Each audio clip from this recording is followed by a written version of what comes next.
A very good morning to my dear student.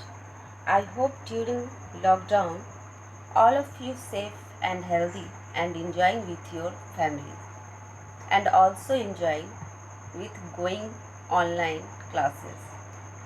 Today I started about induced breeding. Previously classes we finished the topic of wound breeding and I hope you all of you understood the topic of wound breeding perfectly. So this induced breeding is regarding to that topic. So I hope also this topic is also create a very easily understanding for you all of students. Now let's come to the topic about induced breeding of hypophysation. The first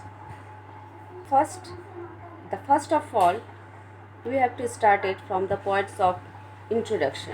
In past, fish culture depended on the natural reproduction and growth of fish in ponds and other enclosures of water bodies. Today, it has been paid much attention and has got the privilege of several techniques of modern science technologies. Recent association of hormones and aquaculture is considered as a unite stone in the field of induced breeding. Induced breeding is a technique by which live fish breed in confined water when stimulated by pituitary hormones administration. This hormone is a gonadotrophin extracted from the hypophysis of a mammal or a fish. Induced breeding of fish through pituitary hormones injection has been tried in carps and some other fishes in India. Fishes of this group normally don't breed in ponds. These include most important cultivated species like Indian carps, Chinese carps and a few catfish, mullets, etc. These fishes have been induced to breed by following two techniques. जैसे कि पहले हमने आपको पढ़ाया था wound breeding के बारे में. वूंड ब्रीडिंग पहला है और दूसरा है इंड्यूस ब्रीडिंग बाय हाइपोफाइजेशन जो आज हम लोग पढ़ेंगे. Here mainly induced breeding by hypophysation. The process of administration of the pituitary extracts in the body of major carps to induce breeding is called hypophysation. Procurement of pure seeds of cultivable fishes posed a problem in India until the technique of hypophysation was successfully applied to Indian major carps in 1957 to 1959 at Cuttack substation of CIFRI. Other some important workers to do work on induced breeding are Yamamoto, Clay Marks and Hills, Otto and Horton, so on. In India, first attempt to induce fishes to spawn was made by Khan in 1937. Several methods have been used to obtain fish seed. These methods are grouped into include artificial methods and induced breeding also. Artificial fertilization may be dry or wet. Wet method is more suited to eggs that are sticky. Dry method is more preferred than wet method. Induced breeding is the most popular method adopted worldwide. According to breeding habits and breeding needs, cultivated fish species are grouped into pond breeding fish, non-pond breeding fish. Pond breeding fish breed easily in ponds. Non-pond breeding fishes can't breed easily in ponds and need special methods to induce them to breed.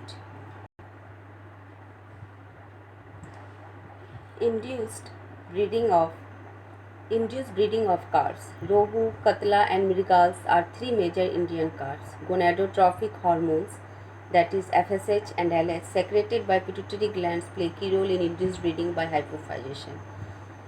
In Heterocneustes fossils and sea batracles, induced breeding was conducted successfully. Preparation of pituitary extract is collected from a ripe fish called donor fish. Common carp Cyprinus carpi is selected as a donor. Pituitary extract is prepared during May and June. Indian major carps don't breed in confined water, hence subjected to induced breeding experiments. Freshly removed gland is frozen and stored in refrigerator or preserved in alcohol at 10 degrees Celsius.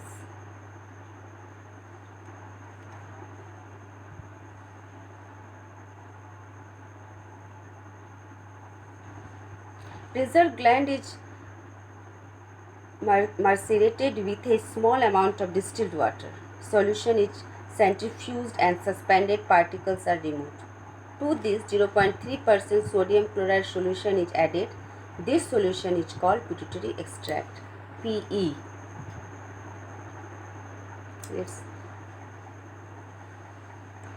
to see here. There is the pituitary glands of fish, and here is the instrument how to extract the pituitary glands. Breeders are set into hopper for spawning. Breeding hopper is a rectangular case of fine netting held on 4 bamboo poles, one pole on each corner of rectangular case. Meshes of close merged mosquito net cloths don't let eggs and until to escape. Three-fourths of hopper is always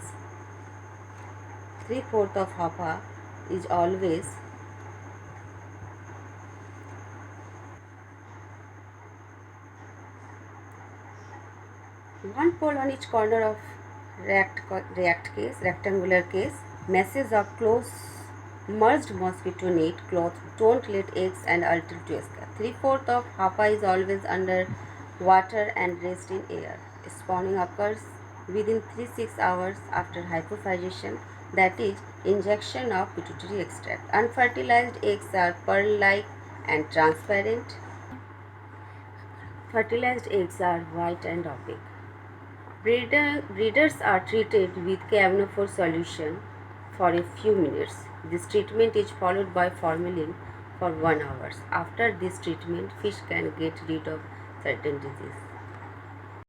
Oviparism in a new hormonal approach for the breeding of carps and some other fishes. It is a product of Sindel Laboratory, Canada. It is ready to use drug and contains salmon, gonadotropin releasing hormone and domperidone.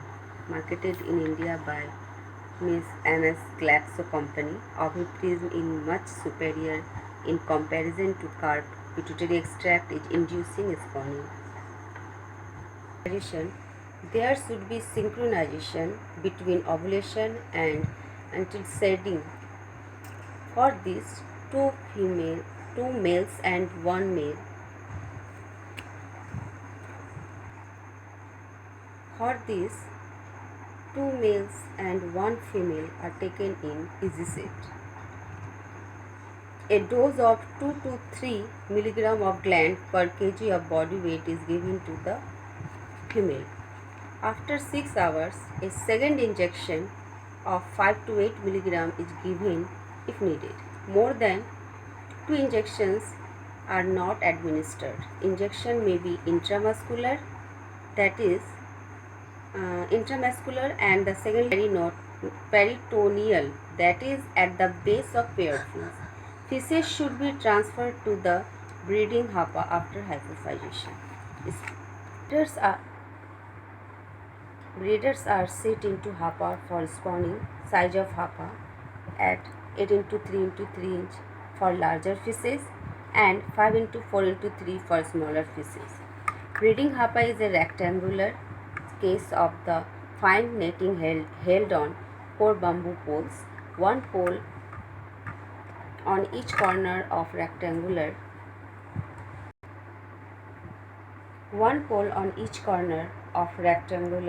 case.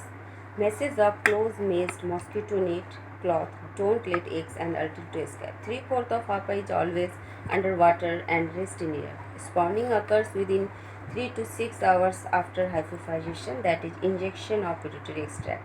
Unfertilized eggs are pearl-like and transparent. Fertilized eggs are white and opaque. Now, coming to the last point, advantage of induced breeding. Seed spawns are easily and timely available. A pure spawn of a desired species is made available. Any quantity of pure spawn can be available. Many calves can't attain sexual maturity in confined water. They are subjected to induced breeding to get spawn. Economical to obtain a spawn from induced breeding. Very simple technique and can be learned by a layman also. So, thank you, students. I hope all of you understood easily easily you know the about of induced breeding. Okay.